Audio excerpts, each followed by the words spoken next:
needs a $10,000 camera when you have an iPhone? Now, if you've seen my previous videos, you guys know I promoted and talked about using the iPhone as your main camera, especially if you do social media. Today, we're talking about turning your iPhone into a pro-level filmmaking beast with the reflex 240mm lens. This baby is like a superpower for your iPhone and lets your iPhone shoot damn near into the next zip code. So what are we dealing with here? This is Reflex's 240mm super telephoto lens, and is compatible with the iPhone 15 Pro Max, the 16 Pro, and the 16 Pro Max. And get this, it works with the 5x camera on your iPhone and doubles the zoom so you can get closer to your subject without losing any of that crispy iPhone quality. And what makes it so special is no other manufacturer, no other lens exists on the market that works with this camera on the iPhone. That'll help keep your images standing apart from everybody else. Now that you have a basic idea of why this lens is so unique, let me break down all the specs of it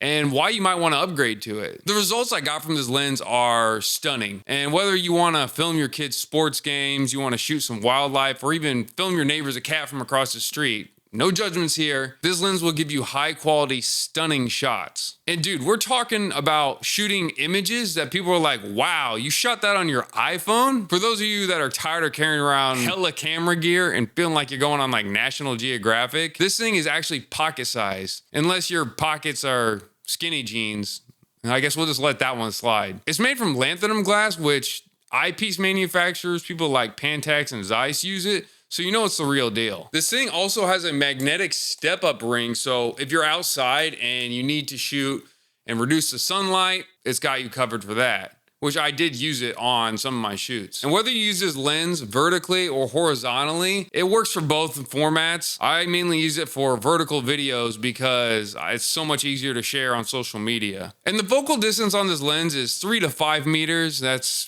basically 10 to 16 feet for my American friends. So you're gonna need to step back to shoot, because I found myself in some cases being too close to subjects, and that creates a whole nother problem, and we'll get into that later. And here's a tip from your friendly neighborhood videographer.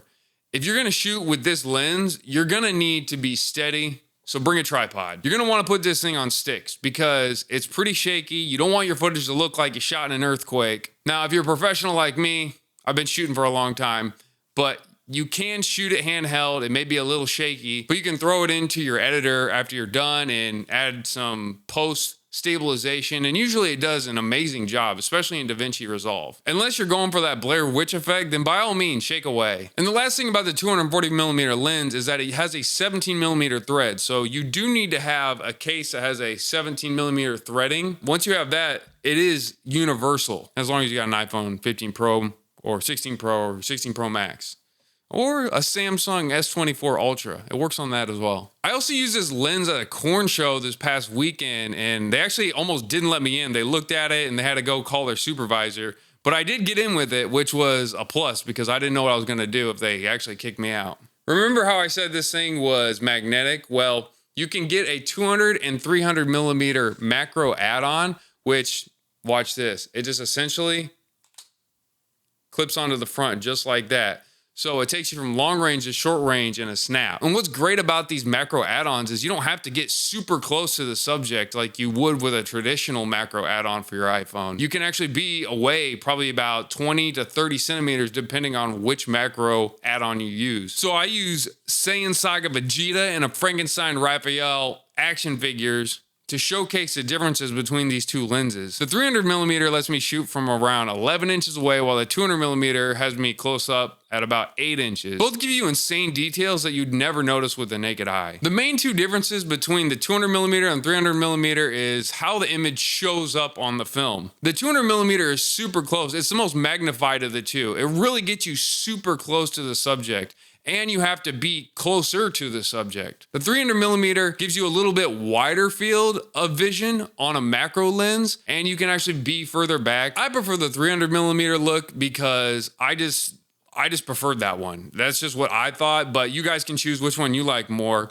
And I actually can't imagine carrying around a DSLR with like a macro lens and all of that setup, because it's just so much easier carrying an iPhone around with a simple lens. You just pop it on and start shooting photography or videography of your close-up subject. That is just super manageable. And I think nowadays people don't really want to carry around all that stuff. So this is ideal for you if you can see yourself wanting to be minimalistic when you're out shooting. And I gotta admit, the image quality is sick. I don't know if people would even be able to tell a difference. Like I said before, people are gonna be like, oh my God, you shot that with an iPhone? Add a couple filters, make sure it's exposed right.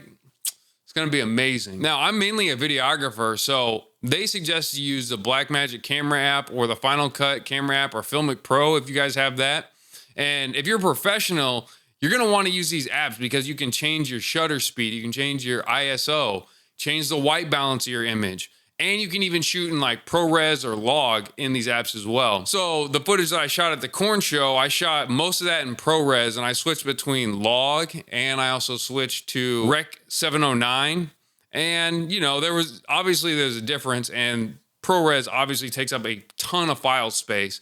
But if you really want the most quality out of your iPhone, you're gonna wanna shoot in ProRes. And there's only solutions for that. You can get SSDs. I have a gang of SSDs I've been using. I also want to mention that these SSDs that are available on the market are like super small. Like they have small little drives that you wouldn't even notice. So staying compact is super easy with the iPhone. But hey, if you just want to get a simple shot for Instagram or post it on your Facebook or anything like that, the native camera app does work for photos and videos. It's just sometimes it can get a little glitchy. If you are too close to your subject and you try to use a 5X camera, it has some intelligence that switches between the cameras. And if you're too close, it'll switch to the main camera, and you know, it's gonna look funny because it's using the main camera. You see your lens attached. You just gotta make sure you're far enough away from your subject when you're shooting in the native camera app. So practical uses. I use this lens to shoot my wife on the beach, okay? She does personal training, and we shot photos, we shot videos.